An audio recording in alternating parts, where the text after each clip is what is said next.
There are tons of videos out there that explain what is a good offer when you are buying a house. But what if you're selling a house? What does a good offer look like? Stay until the end of the video and I'm going to explain the 6 top items that you need to pay attention to when you are selling your house and you are evaluating offers. I am your realtor Miguel and this is your channel Living in Arlington Today, where we help you navigate the complex world of buying, selling, and investing in real estate in Arlington, Virginia.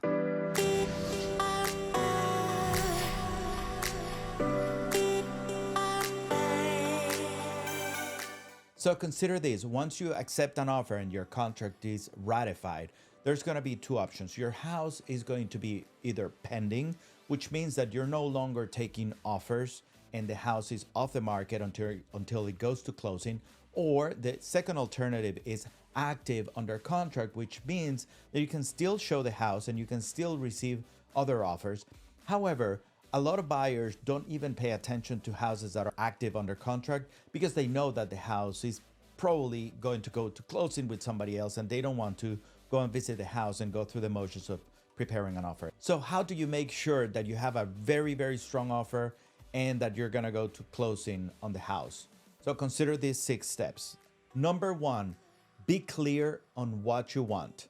Is it that you're going for top price, top dollars, or do you have another house that you have an escrow on, or do you have a 1031 exchange, so time is of the essence for you? Being clear on what you want will allow the negotiation process to go a little bit smoother. Number 2, and this is one of the most important things when you're receiving offers, it's making sure that the potential buyer has a pre-approved loan. In today's market, 9 out of 10 deals fall through because of financing. So making sure that the potential buyer has a pre-approved loan, it is extremely important in the process of negotiating a contract. And if you want more information about the pre-approval process, check this video that I'm gonna link here. It's about 7 reasons why to get pre-approved. Number 3, it also has to do with the lender. It's ideal that the lender that the buyer is using has a good reputation and it's a local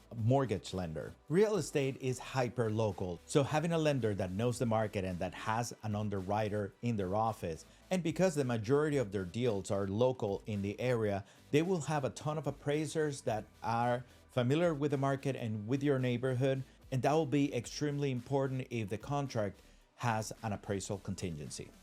We'll talk a little bit more about that. Number 4, communication skills. It is extremely important that the realtor that you're working with as your listing agent has great communication skills.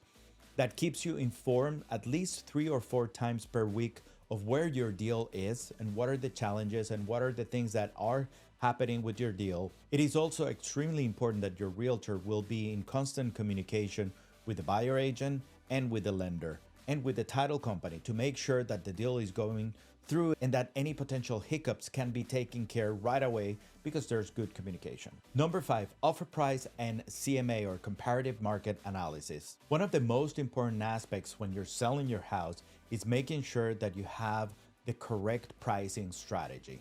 Overpricing the house can turn buyers away and underpricing the house can leave money on the table.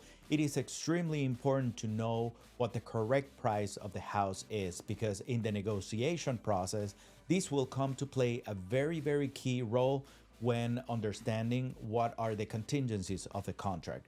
It doesn't matter if you're selling your house for over $100,000 over the asking price. It could be problematic if there is an appraisal contingency.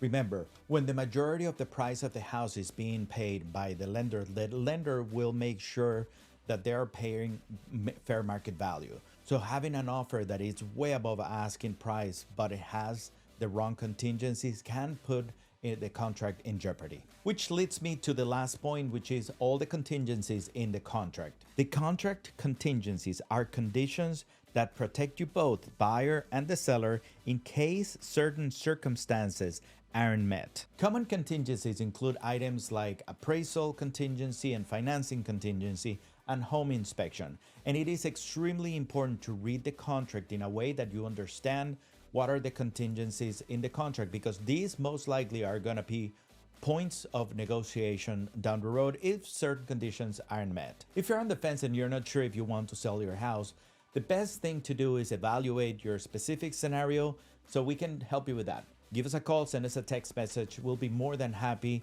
to set up an appointment so we can guide you through the process. And if you found this video helpful, please give it a thumbs up, subscribe to the channel, and hit the notification bell so you're notified the next time that we drop a video.